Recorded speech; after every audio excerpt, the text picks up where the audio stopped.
السلام علیکم، آپ دیکھ رہے ہیں سٹی 11 نیوز پاکستان HD۔ خبر شامل کرتے ہیں بہاول نگر سے۔ ہمارے ڈسٹرکٹ بیورو چیف جمیل سیدی کی رپورٹ کے مطابق ڈپٹی کمشنر ذوالفقار احمد بون نے DC آفس کی مختلف برانچز اور سیکشنز کا اچانک دورہ کیا، افسران سٹاف کی حاضری چیک کی۔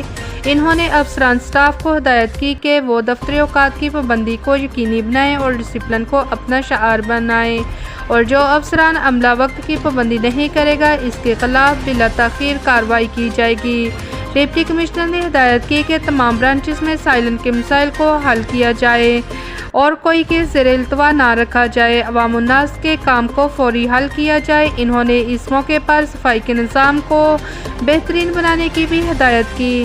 بعد ازاں ڈپٹی کمشنر نے کمیٹی روم میں DC آفس کے عملے کے مسائل سے آگاہی حاصل کی اور بتایا کہ DC آفس میں ورکنگ کے ماحول کو بہتر بنانے کے لیے اقدامات جاری کیے جائیں اور کمرے اور برانچز کی بہتری اور نئے واش رومز کی تعمیر سمیت دفتری سہولیات میں اضافہ کیا جائے۔